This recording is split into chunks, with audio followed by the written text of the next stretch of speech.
Hiring anybody that is into any type of programming or you understand the internet and how it works, to have 9 million hits off one term that I started, there's a lot of power in that. You can do a lot of things with that. Um, and it's a matter of people being able to see how it can be done. And that term, the very top thing that came up that was relevant is a conscious mind shift. And so what usually goes up on the top, because I wasn't manipulating anything, I'm just seeing how and what and where. And they're probably old posts, but it doesn't matter. It matters on where are things settling in within Google. And it came up that the conscious mind, within the terminology, there's 9 million that at least know that term, and it's ranked itself within the Dragon's Den and Global Mind Consciousness, awakening and mind shifting, which is exactly what it does. The way it's got to do it is through an economic collapse. We're all seeing a bunch of dragons. You know, it's not funny that you're going to see the Dragon's Den. Um, you gotta go into the economic problem to see where it is so you can make this mind shift. So it's really odd that it's all so perfectly connected, and 9 million.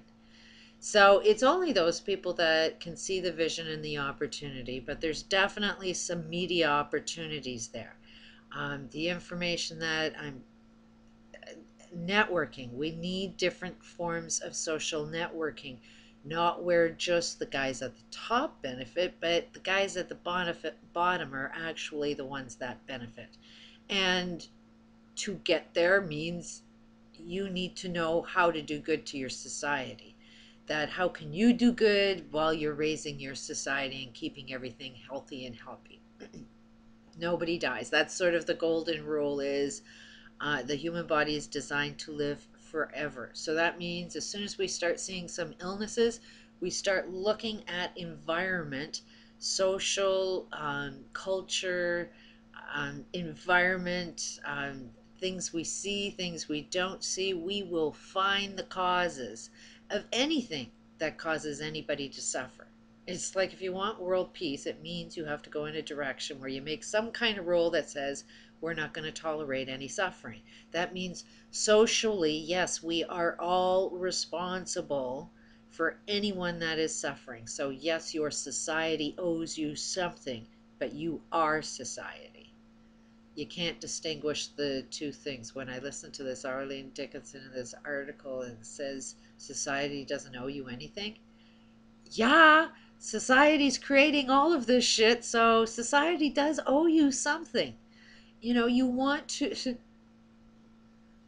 It's almost like the ego has detached itself so far from the problem that it'll never see that it is the problem. You always are your enemy's enemy. So, um, what makes you wrong in the eyes of your enemy? So much that they think that you need to be killed. You know, like that's why we have wars.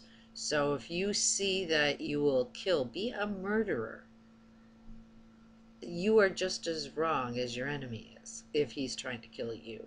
So it's time to sort of stop and reflect what the hell is going on. So many different ways of sending out good information. It's not I'm a light worker, I'm not a light worker, because they don't get along with me because they don't see the same. They seem to have a death wish too. Um, our beliefs are not aligned, let's put it that way.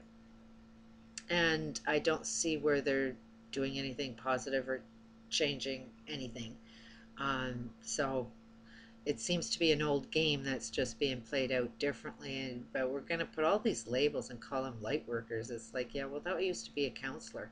That used to be a psychologist. Now they're light workers, like spiritual teachers, or, like at the end of the day, how did we get here? If there were smart people on the planet, then we would have learned from smart people, but we're doing everything because we're doing what we've learned from the smart people. So everybody's got to be in a position where we've got to say, you're wrong. So if the whole entire planet is wrong about everything, that means there's great opportunity in doing everything that's right. And it's like you got to get to work really, really fast. So for me, it's like I got to get to work doing what I know I need to do, and that's get off my ass and start getting to work and taking on a lot of responsibility to getting a lot of projects off. I know that I can earn my living by starting something free, just putting my energy out there and, being the example. I've done this. I've set something out. It didn't cost me anything. I had more fun doing what I love doing, to the point where I got 9 million hits on a key phrase that I wanted just a global consciousness to be aware of. Now I want to do something with that phrase.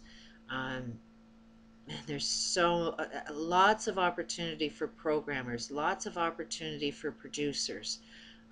Any form of teaching in any way, shape, or form, if you have a skill and want to get at the ground level of something, but you have to volunteer your time, and you are the equal owner. And in order to qualify, you can't get in this for the money. The only thing you're going to get out of this is, yes, you'll be able to earn a very, very good living. I think everybody on the planet is entitled to earning a very, very good living. And I think you do need to set the standard of what it is you want to do. To work for this company, it's setting yourself with a reasonable income that you think the rest of the world has the potential to earn. So we're all going to earn the same living. Once the profits start coming in, but that's it. Then the system has to give back. But we don't give handouts, we give hand ups. So it's more like we start up good ideas, we aid good ideas, we develop good ideas. That's the whole joy of doing everything, is to helping everybody else out. You'll really, really love your life when you go to work every day helping everybody else out. And just by teaching different ways and offering opportunity. So that's where the Bottled Intention comes. It is a nonprofit. There's where we've been drinking water endlessly. If everybody paid 1 penny for every drop of water that they've been drinking, we would never run out of money. So the idea that money is endless, or, we have to have a debt that we owe somebody and be in some form of trap. There is a new form of an economic system, but you need a new mindset. So starting that new mindset does mean you've got to put yourself out there and be the example. Start something that you love. If you love doing film, editing, sound, music, anything that you can see that we're going to need you on this project, we need to build a good solid team. That you're going to be the first one that's going to be going to work, and if you're working, that means you're going to be putting other people to work. So it's not going to be a bad thing for anybody getting back to work.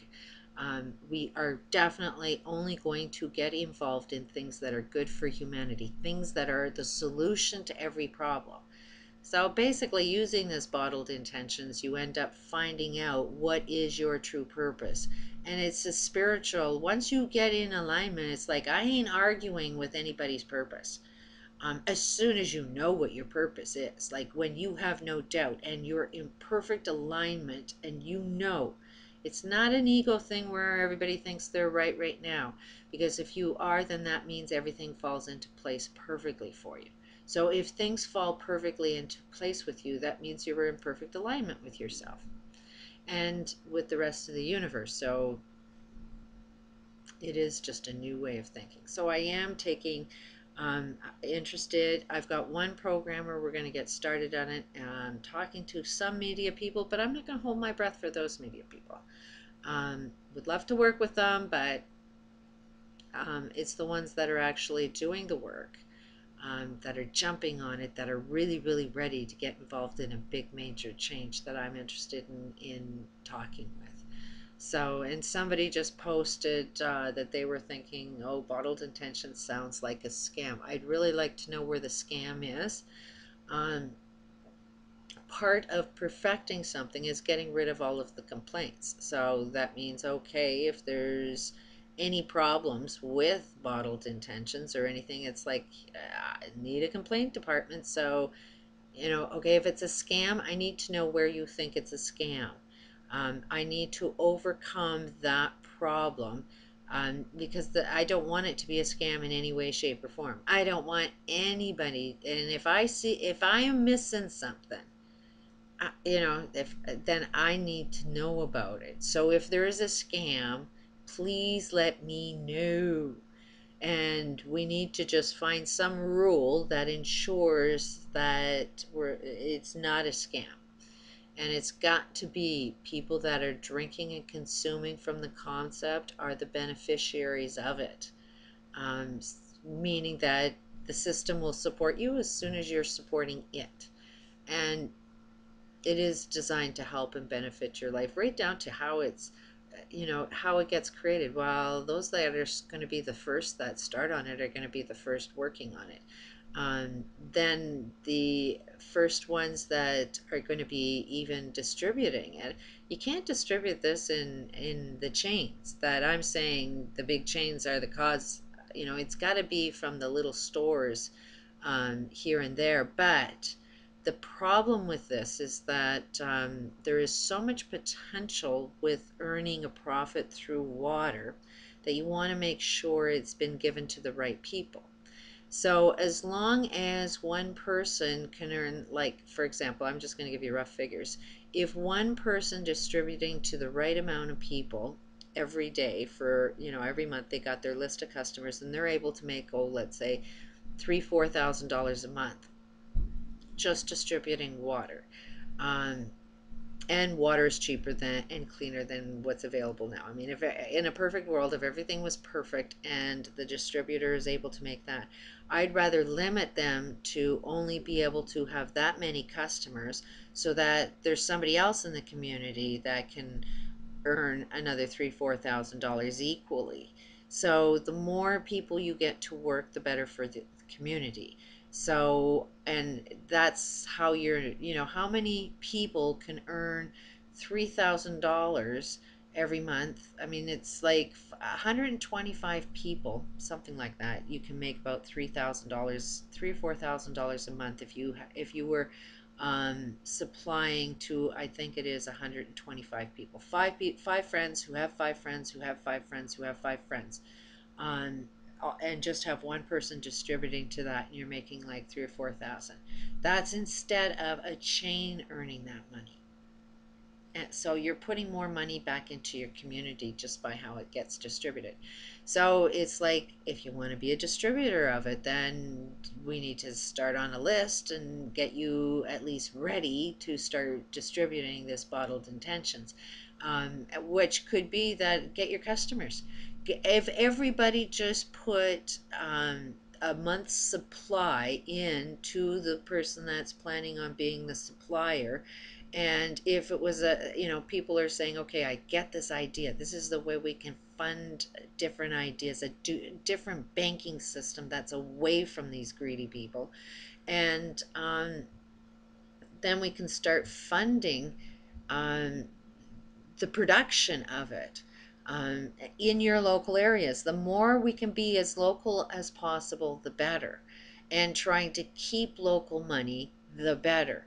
But at the same time, we got to look at some of the things that are the most dangerous, which is pollution problem, which I think we need to be shutting down Japan. So getting clean energy, transforming toxic waste into pure clean energy, we need to get that started in Japan. As soon as that one factory starts getting produced, then you'll see people will start funding it themselves in their own area. But we could be the ones that initiate it and start funding systems like that. But it will generate its own money too. And it has to be designed that it puts it out and builds more. So there's so many good things we can do. Just looking for people that want to get to work and start doing it. Peace out.